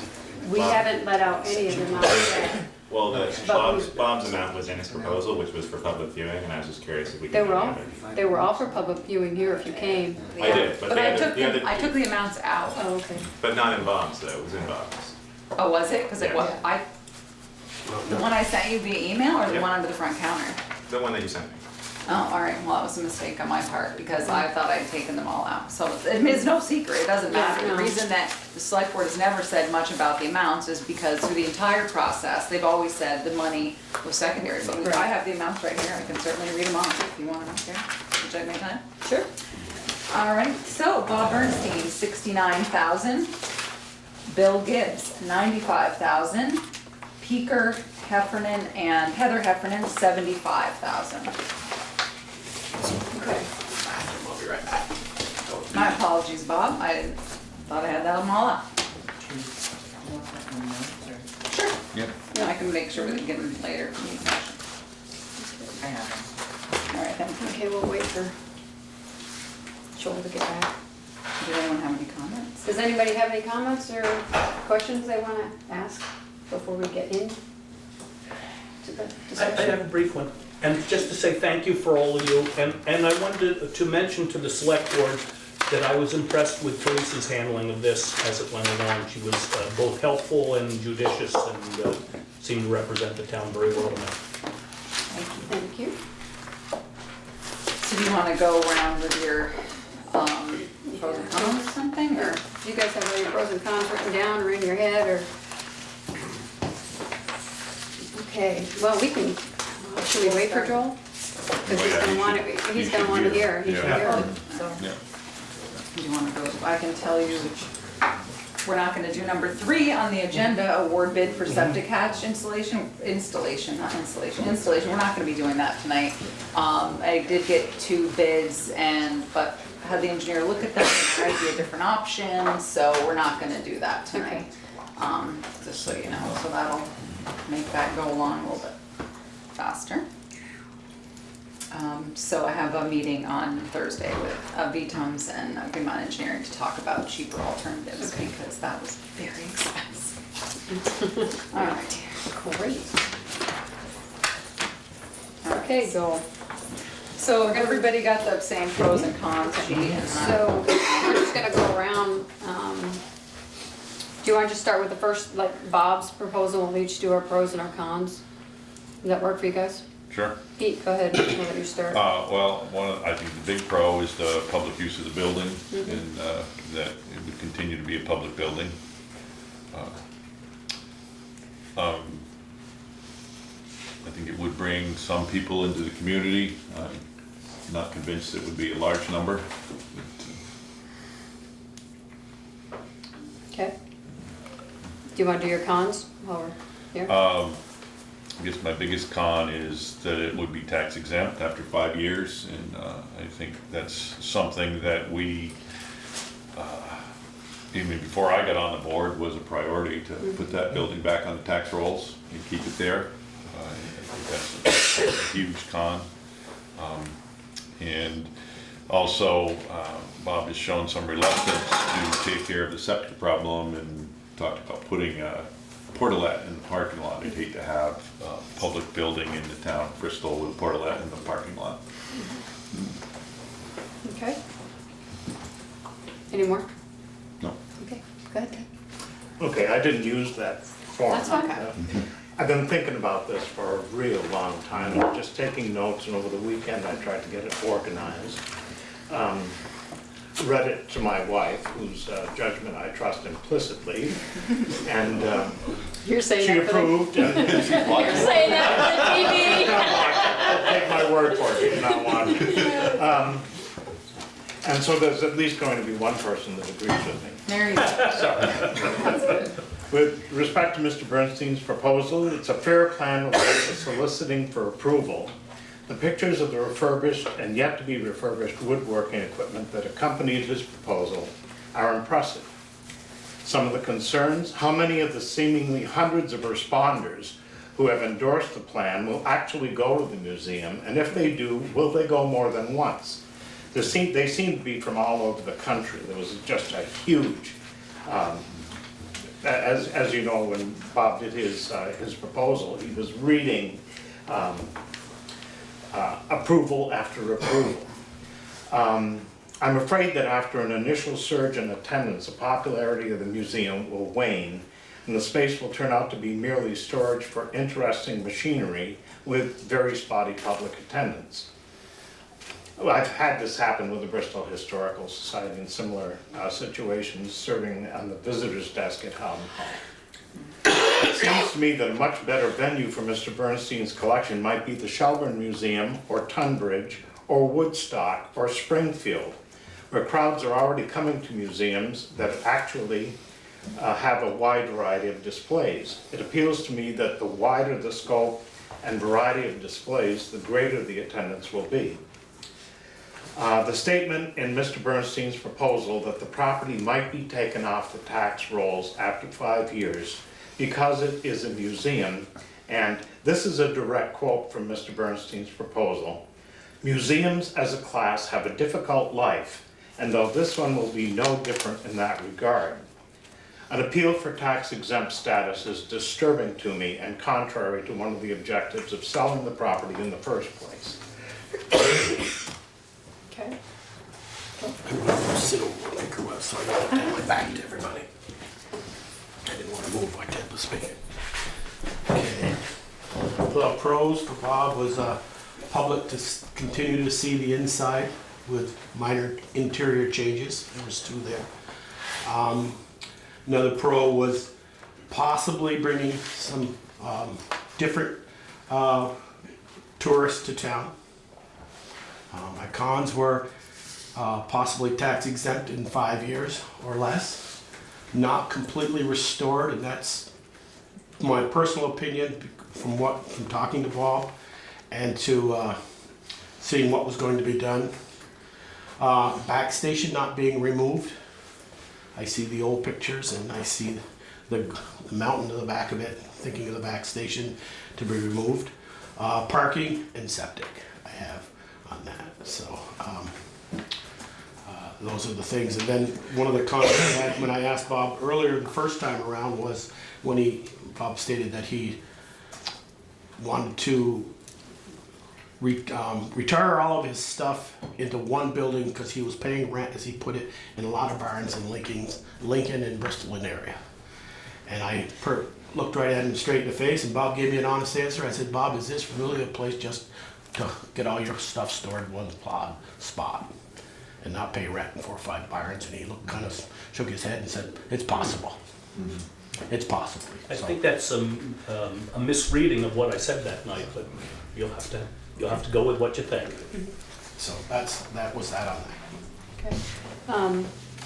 I think you guys hit all mine. The only 2 things that I had was that Pete mentioned his reluctance to do the septic, but I think the state's gonna require him to once he I agree, applies. yeah. And, you know, it being a public building, I also think he's gonna have to make at least the first floor handicap accessible, which therefore means the bathroom handicap accessible, which I think is gonna throw his timeline off from when he wanted to open up, so. Okay, let's go on to Mr. Gibb. I just want to say one more thing about Bob's proposal. Bob, you've been incredibly honest and forthright. You haven't tried to dodge any hard questions. Thank you, You've Peter. said exactly how you plan to proceed. I commend you for that. Thank you very much. I have to agree to that. No water campaign. Okay, Joel, we'll start with you on Mr. Gibbs. Okay, back on the tax rolls. As you know, we're going back a number of years. I've been wanting to see 32 North Street restored when I was a firefighter there. When my brother Mark was chief there, long before Pickard's time was chief. I've been wanting to see that place. You know, we used to say it's gone into disrepair when we were there. The firemen were there. We just did the minimum things. And I've always wanted to see that restored. And then when we first came with the first proposal to the town to buy the Bilson's place, and I remember that night here, and Bob and Carol Wells was here, and when she was on the board, and we had that brochure with that flat roof, and I said, you're not going to throw that brochure to the public, are you? If you are, that's going to be the death of that fire station. We'll never build there, because it was a flat roof. It looked like a garage. I don't blame the public for voting that down. Was it all a space issue? Some of it was, yeah. But, when Mr. Gibbs gave his proposal, I saw something for the first time I could hold my hands around and say, it's a set of drawings. He started with the roof to the cellar. He crawled through that place from top to bottom, and I think it would be a complete restoration, in and out. He has he has a bank letter of support already. He's done some homework on that. The cons were no more, or very little public viewing of the interior anymore. Probably going to be gone. I mean, if he's a typical, I won't say typical, if he's a proud builder, which I think he is, and somebody walks by and say, you know, you've done a beautiful job on this. Come on in. And they say, I'd love to see the inside, and guarantee you the door is going to be open for the, and he's going to say, come on in. Because most builders are proud of what they're doing and they like to show it people. Back station not being removed, another one, I'd like to see that gone. So those are my cons there. That's it? Okay, Pete? Just kind of carrying on, his presentation and his drawings were phenomenal. As Joel said, he went through that with a fine-tooth comb. He knows every part of that building and knows what needs to be done, and has the knowledge and ability to do that. It will return the outside of the building and most of the inside to the original look at the turn of the last century, which I think is a plus, at least for me. I think as a private residence, it's going to fit into the neighborhood right there on North Street. I know that was a problem when we were talking about adding on and having the fire station there. People wanted it gone because of the neighborhood kind of thing. The con is that it'll, as Joel said, it'll become a private residence, and it won't get the public view such as it may in Bob's proposal. But and yeah, it'd be nice to have that back station gone, but that's definitely not a deal breaker for me. Ted, go ahead. Okay, Mr. Gibbs's proposal, an amazingly complete application. The detail provided, including blueprints, electrical runs, and an extremely well-presented timeline for the project, is exemplary. Mr. Gibbs is an extremely talented woodworker with a wide variety of experience according to the resume that he has provided us with. Mr. Gibbs has stated that he is currently building custom windows, so his proposal is not a startup endeavor. It is an existing successful enterprise which needs a new home to work from. Of course, Mr. Gibbs can make custom windows. He can also build custom doors, fireplace mantles, and many other specialty items, certainly broadening his variety of high-end clients, and with his reputation and contacts, it seems will ensure a fairly constant amount of traffic to and from his residence and workshop. Consequently, it is entirely possible that his clients may use the opportunity to visit our beloved downtown and perhaps do some shopping in our stores, have a meal in one of our restaurants, or stop into an interesting looking place for a drink. Mr. Gibbs' proposal also alleviates the vehicle parking concerns common to that area of North Street. Parking may be limited to vehicles of the residents in his home on the second floor, occasional guests and clients. As a home and workshop, the premises are certain to remain on the tax rolls. Mr. Gibbs' financial offer for the property is the highest of those presented, although this factor was agreed to be absolutely left off the list of qualifying characteristics of offers from potential buyers, as future use of the property is of paramount importance. Okay. I think you guys said all mine. I don't have anything to add to that. That's why you wanna go last. That's right. But you gave me some good ones that I didn't think about. Okay. We'll let you start. No. Okay, Heather and Beaker. I'll let you go first, Ed. Okay, Mr. Heffernan's proposal, a close second to Mr. Gibbs in my mind, as it will help to alleviate the lodging problem we as a destination town experience from time to time. One problem is the local regulation that requires an on-site resident caretaker for a bed and breakfast, and the fact that this is not possible with the proposed configuration. This regulation should not be changed or altered at this time, as it will be viewed by the public with considerable suspicion, as Mr. Heffernan is a longtime member of the Selectboard. In the same vein, I am sick to death of being accosted at the hardware store, the gas pump, the Legion, on the street, by telephone and email, with the statement that, oh, Mr. Heffernan is sure to get the firehouse because he's on the Selectboard. The public perception that this sort of thing is possible because of negotiations below the vision line is not only very disturbing to me, but also untrue, even though the perception inarguably exists. I did not think it was appropriate for Mr. Heffernan to put in a bid on the firehouse for this reason. Another concern I have, if Mr. Heffernan is awarded the property, renovations or remodeling will only be taken to a certain point, and then work will be suspended until March 2018, when we will see if the zoning regulations are changed to permit his project to be completed as presented. If they are not, if the zoning regulations are not changed, it means that we have awarded the property to a bidder based on a proposal that cannot happen. Again, if Mr. Heffernan is awarded the property, it will remain on the tax rolls. Okay. Pete? As Ted said, it will provide housing, from time to time when there is an influx of that. I mean, be all the time, but I don't believe it'll be full on a regular basis. He does plan to move the back building somewhere else and rebuild it, which will probably provide a little more tax incentive. But the biggest con for me is that it does not meet zoning, and I think we will be setting a terrible precedent if somebody else doesn't want zoning, that they can just bring it forth and say, I want to get a vote on it because I want to do something, but it doesn't meet current zoning. And I just think that's a precedent we should not be setting.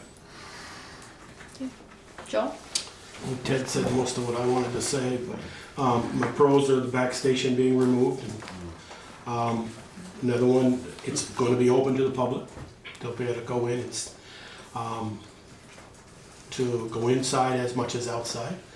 The cons is They will be going into nothing that looks like the old fire station, with the exception of, Heather had put in a report that, showing of the bell tower. The zoning, I have a huge question mark.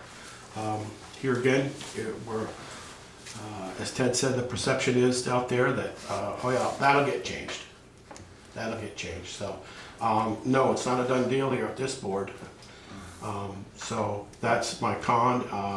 As I said, the downstairs and upstairs will be cut up into rooms, be viewing, but it'll be cut up and not look like any of the other two proposals where they, a lot less cutting up of rooms, especially the downstairs of both the proposals from Gibbs and Bernstein. And then the septic will be taken care of though on this proposal is a pro, because the station's gonna remove and they'll have plenty of room for parking and septic. So that's it for me. The only thing I really have to that is that he's gonna have to comply with the state public building regs too, so he's gonna have to make all the bathrooms handy, or at least downstairs handicap accessible, and so that time to get all that done may make it until the next March of 2018 when they make the vote. But I also like to say both Bob and Peker said if what they have planned doesn't work out, they would both make it a single family residence. So you're still back to single family residence if it doesn't pan out.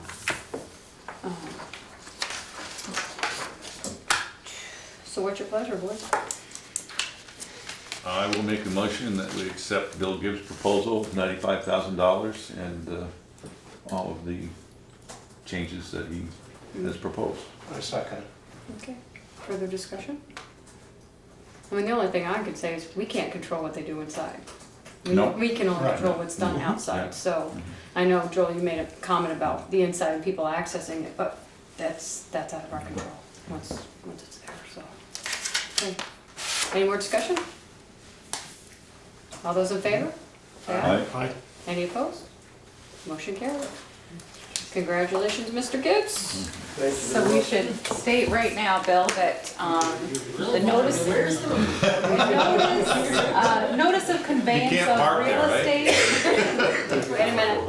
So for Town of Bristol Select Board, they have to warn this, Bill, for 30 days. Notice of conveyance of real estate pursuant to 24 VSA 1061. And so I put this out tomorrow saying the Select Board intends to convey the deed of ownership to you for this parcel of land, et cetera, et cetera.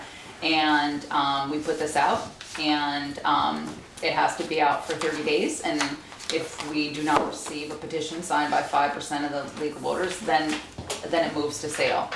It's just one thing that the Select Board has to do to convey real estate. Right. But I will get that out tomorrow. So basically you got a 30-day window, and I will send you a copy of this, and it gives you 30 days to get all your ducks in a row. Quack, quack. Let's just state my thanks. You'll never have a better looking building. I still have to ask if I can put the signs back on the building, even if it's just for the holidays. And Joel, they'll be able to see the inside. They'll be able to see the whole inside. But she's gonna be gorgeous, because she's a good structure, so. I don't think there's one sign you're gonna get back though. No, I can. That's down to the new fire station. I can make any sign, as Yes. long as I can make it the same, it's Oh. all right. I'd just like to Retired. I thought you thank wanted the old everybody age muscle sign for from the old being days. involved and, putting in your applications and comments and speaking with all of us. We really do appreciate it. Yep, thank you also. Thank you. Okay, next. Coming back, Peter? Good to see you. No, you can't leave yet. Oh, no. Clear we're all Thanks for liking the idea. Clear out. Thank you. Like it. And I'm sorry, Bob, last week, last week I was out bus run. I couldn't hear you last week, you called last week, instead of saying. Oh, and I'm not worried, I'm not worried. Congratulations, sir. I got a year, I'll get it done. If you get that done in a year, I'll be totally impressed. Because I finished it all. So, Yeah, thank you. I would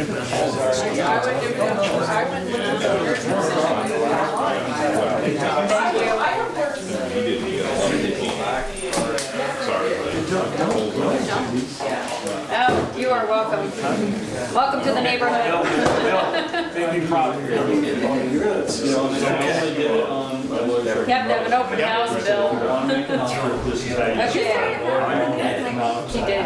Didn't want to hear us. Okay, next, we're skipping number 3. Number 4, authorize Teresa Kirby and Peter Bouvier to apply for the Vermont Trans Better Roads Grant for $8,000 with a $1,600 match to update our culvert inventory and document stormwater erosion issues. The matching funds may come from in-kind labor, assuming from the town highway. Well, yeah, and it looks like it will because we reached out So to them, and so it looks like it will come from in-kind. Joel? Any discussion? It looks like a real good deal. Yeah. $1,600 match. Well, you know, we have to have all that done by 2018. I know. From our erosion, so yeah. Okay. All those in favor? 5-0. Aye. Any opposed? Okay, motion carried.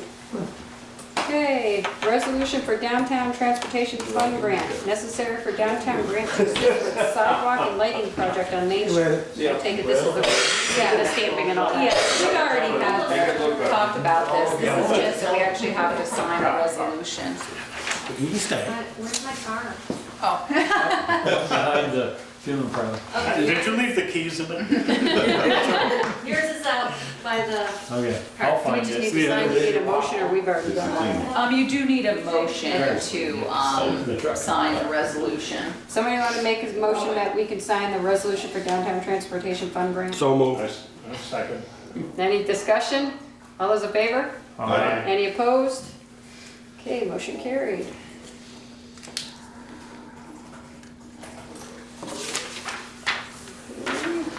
Okay, discussion regarding installation of emergency phone box at the fire I facility. think you brought this up, Rachel.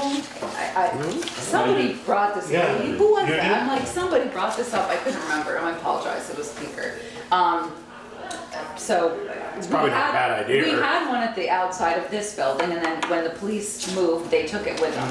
And I know that someone Rescue had has one a, at theirs. yeah, and someone had a heart episode, perhaps, and told in because they That didn't. makes perfect sense to me. So, I looked at several different ones, but it seemed like the easiest would be if you wanted to do this, that you would just authorize the Right. fire chief to spend up to $500, and I So can take moved. it out of the general fund.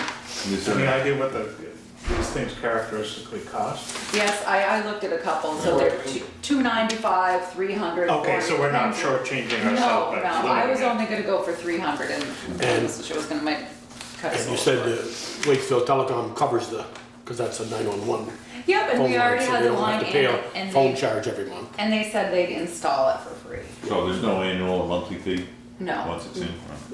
That's a no-brainer. Somebody make a motion? So moved. Second. Any discussion? Let Ted do that one, I'll second this. Okay, all those in favor? Aye. Any opposed?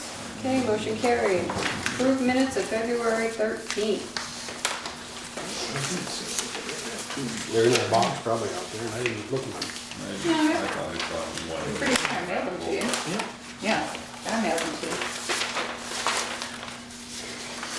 I think the only thing I said was, on the first paragraph, she had, also present was town administrator, and I don't know that it cares, I usually do also present colon and then the list. But I don't think it matters. Oh, Not to me. Okay. All right, so anybody else have any changes? Okay, do we want to make a motion? So moved. Second? Second. Sorry, Ted. Any discussion? All those in favor? Aye. Any opposed? Motion carried. Okay. Speaker. Peter, seconded. Give everyone else a chance. Okay. That's right. And the accounts payables gone around? Tasha, the amount of the warrant is $36,847.59. Did anybody have any questions? Okay. Select board concerns. Joel, I'll start with you. I don't have any of this one. Peter? I think I'm good. Peter? Go ahead. Two concerns. While walking the dog over the weekend, I was approached by some people who are very upset. These are former professional people, retired, who take care of kids with special needs, who are very upset that breakfast with Santa costs $25 to attend.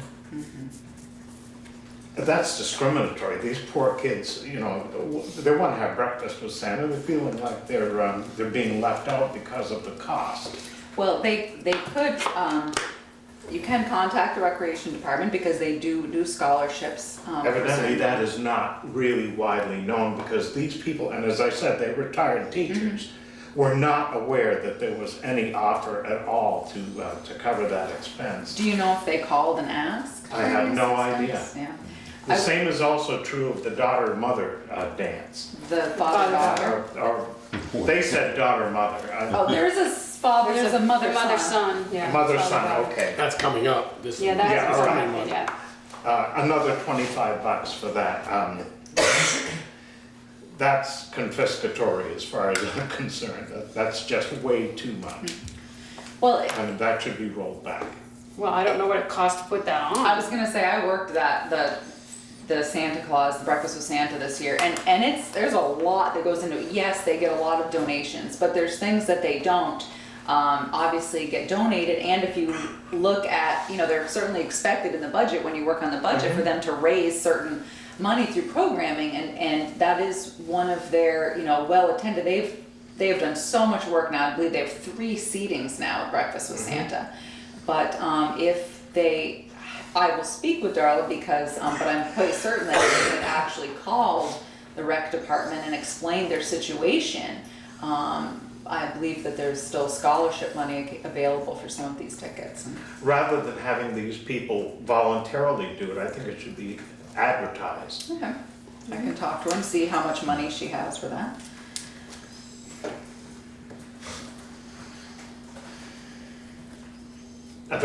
Talking with these women, evidently these kids were like crushed because they couldn't have breakfast with Santa. And, Oh, that's too bad. yeah, it is too bad.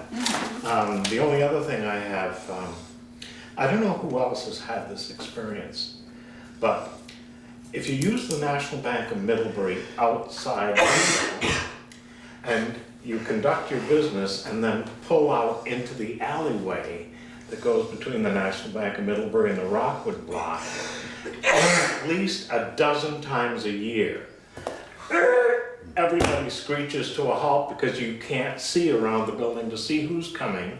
The only time I've even come close to having an accident was this woman that was going too fast and talking on her scooter. So I didn't really feel bad that she was shaken, speeding or talking on her cell phone while she's driving. Has anybody else had this experience? I mean, I have, but I mean, it's private property. I just try to be very cognizant of when I'm, pulling out and looking, but. Well, you have to get almost out into the travel lane to see if there's anything coming. Maybe the facilities manager could get a mirror. What I was wondering is if a convex mirror, I'll look into it. even I really a will. small convex mirror, Yeah. could be placed. It doesn't have to give you any definition at all. Because they do pull just it to off of know Main that Street. there's You're something absolutely there. right. They pull off of Main Street and they're pretty fast. Yes, they do. I had more concerns with the people coming down the one way, where Oh. now Oh, they yeah. made it one way and people come down the one way, and they're coming up and going out there, and all of a sudden they're right in front of you. Why you come In up through between the the alleyway and pole Sure, take between the the pole left? and the And Rockwood Rockwood Block. store. Right, it's now Oh, one yes, way. yes. And Yeah, that was people not just- allowed. Is there a sign there? It's on the ground. Yeah, There's it's an painted arrow. in the, yeah. It's painted And you on the ground. can't see that thing about 9 months out of the year. Trying to address Those are the ones that Huh? I have. I'm trying to address that. Oh, Yeah. okay. Those are the ones I have a problem with.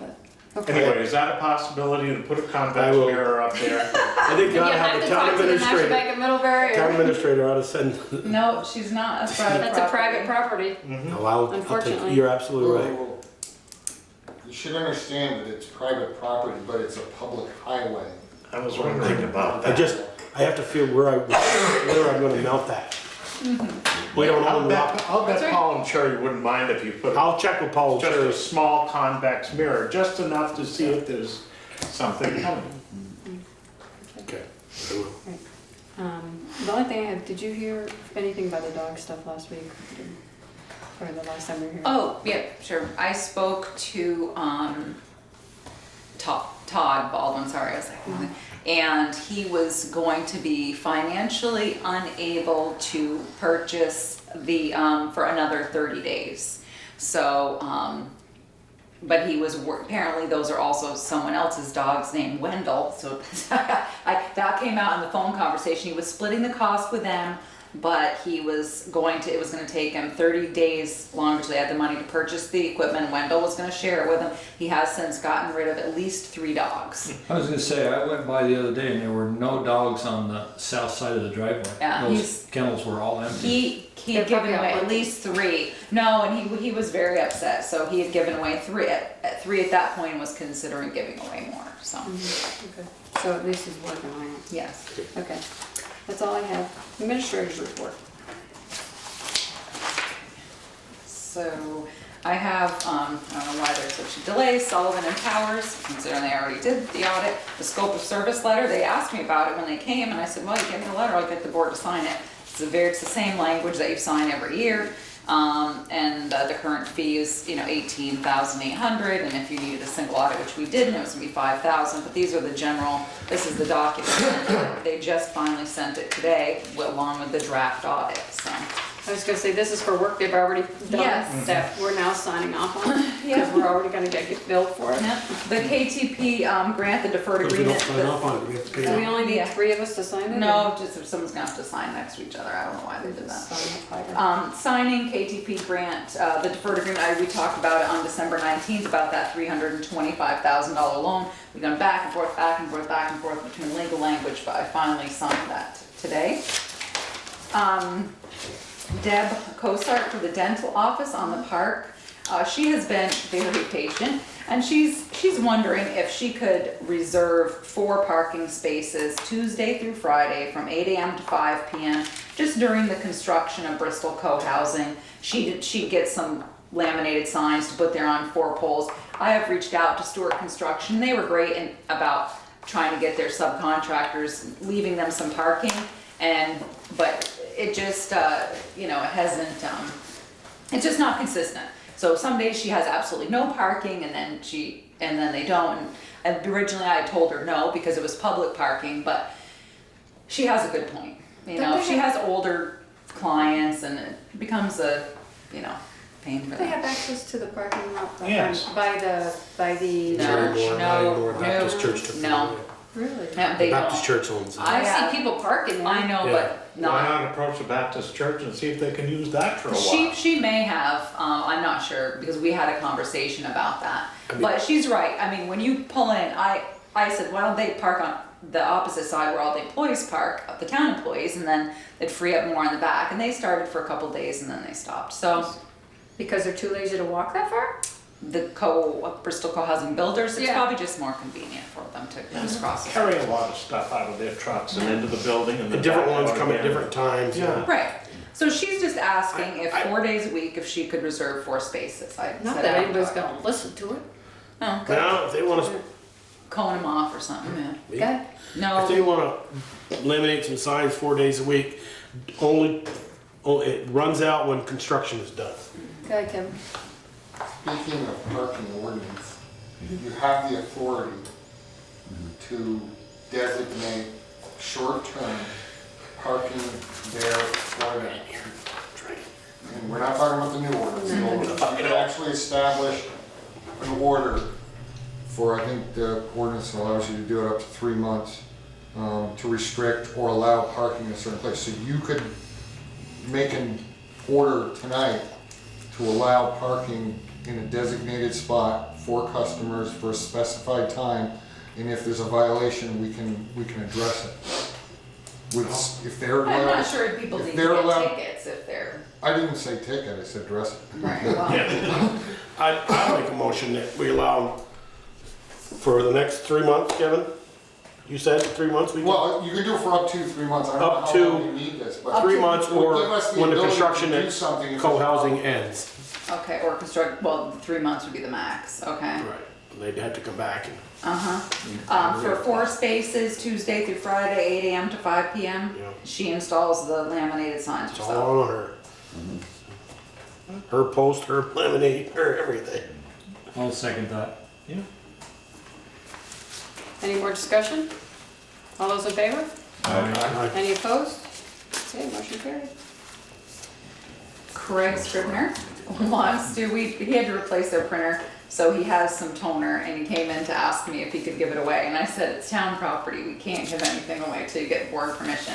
So he has a couple toners that this town had paid for, but no longer have the printer for, so he's wondering if he can put them out on the front porch for him to give them away. Why not? Somebody wants to use it. Alright, Or sell them. you can put a price on this. Okay, I also heard from Green Mountain Power about that LED The lighting. LED lights? It was funny because she was here, she's gone. She come back and I said to her, well, we couldn't quite figure that one out. And she said, well, that's exactly what the field technician said. So they're issuing us a credit. She said, we have been charging you for the wrong amount. And for those For how long? for those 10 lights, and she would go back because the field technician said, we converted Bristol a while ago. So she was very nice, and that'll be taken care of. So I told Pam today to look out for that. Then Joel, I guess you already asked about that, the construction permit review, approximately 60 days for Green Mountain Engineering. We did receive our amended Act 250 notification, and the deadline is tomorrow. So if nobody requests a hearing tomorrow, then we got our Act 250 amendment, so the subdivision for the, to be able to sell the 18.8 acres. So in that same vein, I had reached out to Bill Benton, brain cramp, and he does not do commercial appraisals. So he gave me 2 names to contact, Larry Martin in Montpelier and Mike Gamble in Burlington. And I got prices from both of them. And the cheapest one is Larry. It'll take him about 6 weeks to do it. Mike was more, and it would take him 4 weeks to do it. But this is to give you the full on, this is the value, and be able to take into consideration, obviously, that the lease land is there. I did tell them both we did not need to quantify how many yards of gravel or that price, because it's the extraction isn't going to happen in that area. So it was just under $3,000. So I obviously it was a lot more than I thought, but I've never had to get a commercial appraisal. So I don't know if, but it's the next step. If we're Act 250 clears tomorrow, we need to hire someone to do the commercial appraisal so we can put that land out for sale. So they were obviously comparable bids, and so I just need authorization to offer it to Larry Martin. Where will that 3,000 come from? My question, where are we printing that from? Yeah, It's gonna have to come out of capital building, and then knowing now that you're gonna have the sale of 32 North Street. I can look in the general fund to see if I can offset any of it out of the general fund. I will. Yeah, I was gonna say, But in order to would that be sell under it, the professional fees of? they haven't spent yet. attorneys are overspent, and the audit is probably right there. There's no professional fees other. But in order to sell it, you have to Right. do this. Oh, yeah. So it's, You don't have a choice. no, You but don't I'll have a look and choice. see if I can get. I will get as much as I can out of the general fund. I'm with you. Yeah, I just, No, I know. was just curious as to Me where we were. Absolutely, because yes, I agree. where we were growing that from. Yeah, well, it's tough because we haven't sold, we still have expenses from the fire station, Right. so. All right, so. Does somebody want to give her a motion? I saw them. Second. Any more discussion? All those in favor? All right. Any opposed? Okay. We did get an email from Melanie Kessler, who was here last time, about the Human Powered Parade. And she's working with Troy at the Bristol Rec Club and engaging schools via safe routes to school, so there will be no festival on the green.